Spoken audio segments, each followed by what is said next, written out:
Jau filmuoju. Jau filmuoju. Gal mes čia gaminom pusryčių. Nors sakė čia jau pietų. Da, tai verčiau. Filmuosi ką aš ištačiau.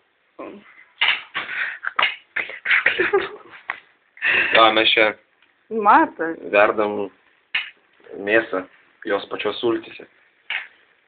Aš tai vadinu kepsniukai. Dabar mes įvirtinsime tomatą. Tai yra tomato padažas. Ir mėsa virs padaže.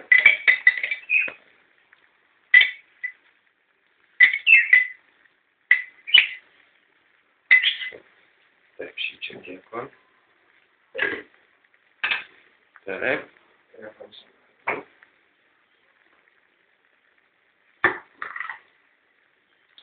Skanesnis padažas šiandien. Nežinau, kainavo 20 centų brangiau.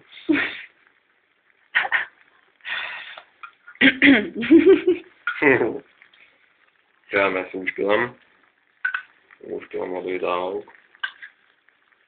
Leidžiam virti. Kiek tas daug? Nu, pusės sakiau, kad tikrai. Puslitrį tokį. Išmaišom, kad visi apsidengtų tomatų. Čia, taip ryte. Valgyt pasidaryti. Jo. Tai va viskas smulkiai. Laida rytiniai pusryčiai. Tai jie pavalgys tokių pusryčių, tačiau viskas jau čia nebenorės nieko daryti. Taigi, nu ką, druską šitiek įpylėm. Viskas. Tomatas, mėsa, mėsa kepta be taukų. Kepta pjaustyta netokiais ir smulkiais gabaliukais.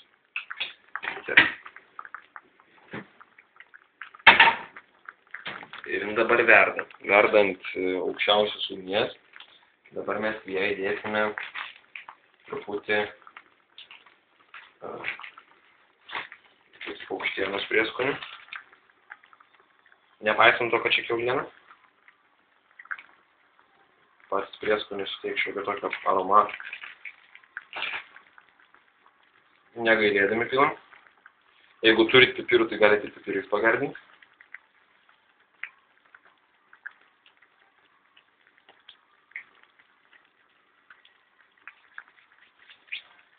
Taip, išmaišom.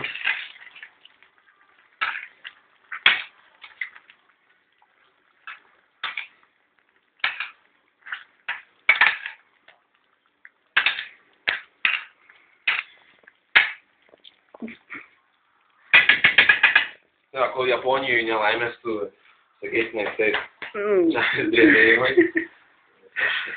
Lietuviai negailėdami darom valgyti. Dabar reikėsim iš mėsos prieskonių. Daug nereikia pilt. Aišku, žiūrėkit, kad nebūtų su druska, nes paskui surūgus.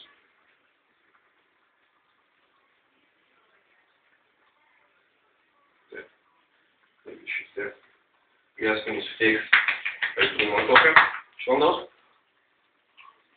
ir labai skanus kvapas. Ir mes tos minkštės daugiau. Nepaisant to, kad mes ją verdame padaže. Nepamirškit maišyti, mes galime pridėti.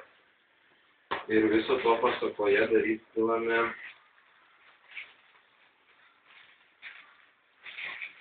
kvapniųjų pipirų.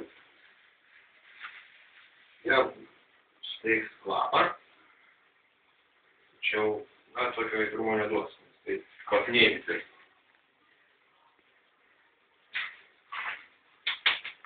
Taip. Vėl išmaišom. Nepamirštam maišyti.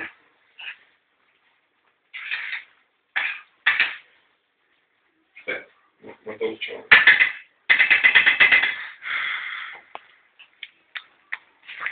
Tai taip atrodo maždaug. Mėsa. Nu. Ir uždengiam, tegu paverda truputį. Gerai. Taip. Ja, dabar darysim mėsos padažui tokį kaip padažėlį. Aš taip vadinu. Tai jis susidės iš smulkiai spjaustytų lašinukų. Jeigu neturit, nusipirkite, jeigu turit naminį, tai labai gerai. Naminiai labai skanus.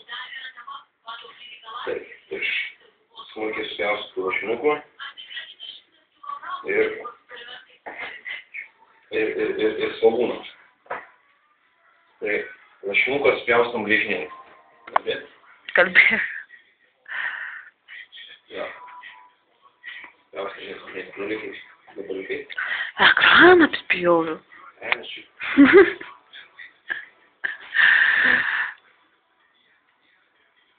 Valgy, kad aš neredau šitos medžiagos. Kalbin istoriją.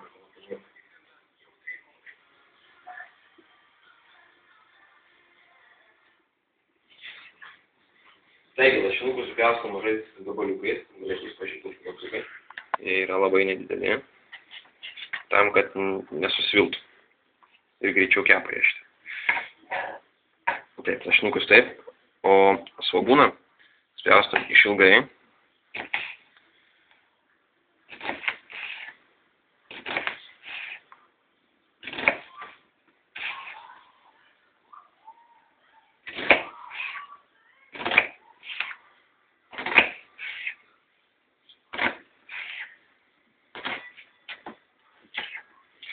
Ir paskui smulkinam. Pažiūrim mėsą.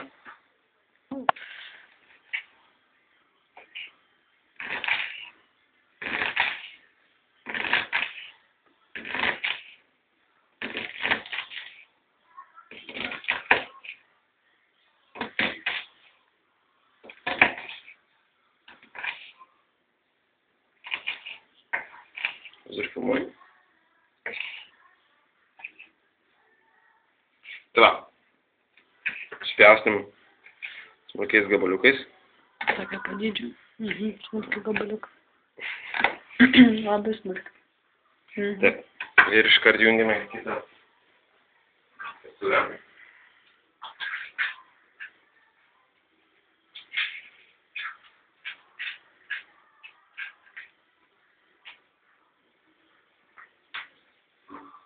Ja truputį kaitinam. Mėsa labai šauniai laikosi, padažas ragaunas labai. Galite ragauti drąsiai. Nepamirškite maišyti, nes gali reikėti.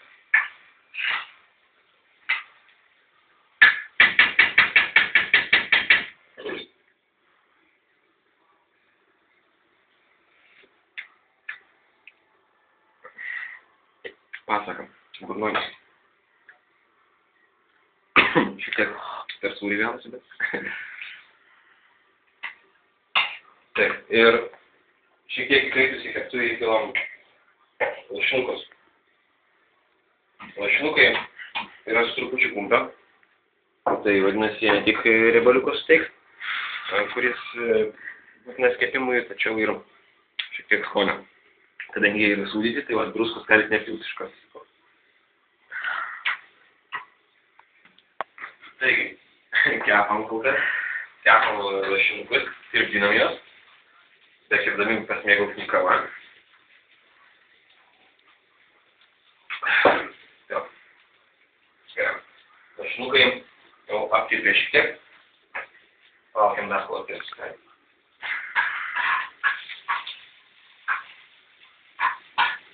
Štai galėtų įpasimuoti.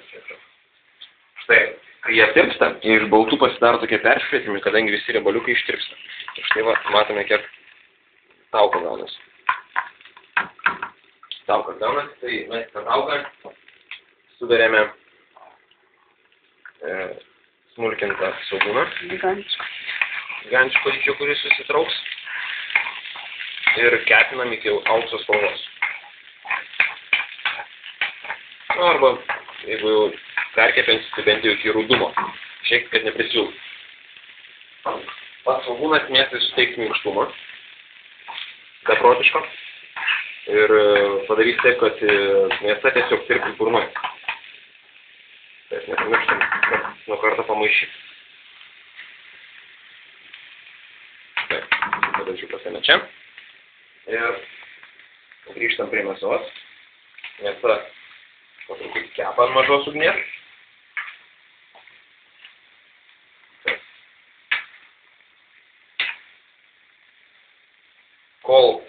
mėsa buvo ruošiama, buvo išvirtos bulvės. Tai jos bus patiektos šalimais. Prie šito kepsniukų nepatariu čia jokių ten mišrainių daryti, nes pats padažas ir patys svogūnai jie suteikia tokiam švelnumo ir minkštumo, nes tai šiek tiek su burnas nespėja net su šitas valgyti mišrainį. Šilta. Taigi, pamaišom. Ir svogūnai jau po truputį pradeda gauti spalvą.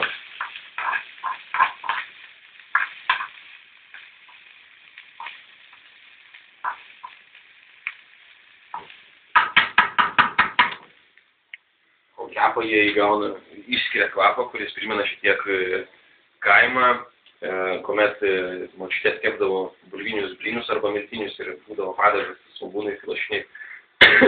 Labai skanus padažas. Jeigu neturite tomato pagardinimui, tai patarčiau kepti paprastai mėsą gabaliukais nestorais, tokiais 1,5–2 cm storio. Juos kepti, kol jie gan gerai susitraukia, tai gautųsi kepsniai. Ir juos pagardinti majonezu. Majonezas suteikti tokio kaip solidaraus skonio. Jis labai gerai tinka prie mėsos. Iš tikro, kas nemėgina, pamėginti. Super. Taigi, padažiukas mūsų čia yra. Ne padažiukas, o... Ne, padažiukas. Pagardėlis, va, pagardėlis. Vadinkime čia. Labai gerai kepasi.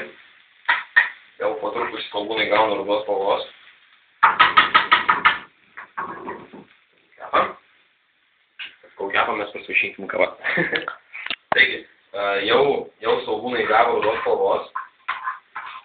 Nelaukim, kol jie pradės svirti, degti. Mes gražiai jos supilame į mūsų patiekalą.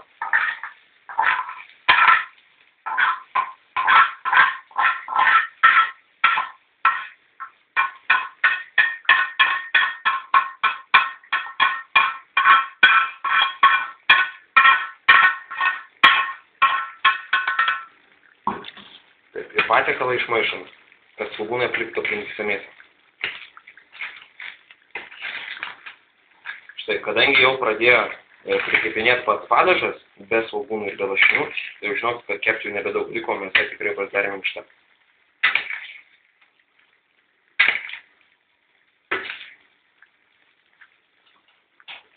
Tai va, išmaišom. Palaukiam 10 minučių maksimum ir galime tiekti ant stalo. Tai va, jau padažas pradėjo prikepinėti, vadinasi, mėsa pilnai iškepė. Galime tiekti pusryčius ant stalo. Ir kviesti šeimyną valgyti. Pietus, kaip čia pavadinti. Skanaus visiems.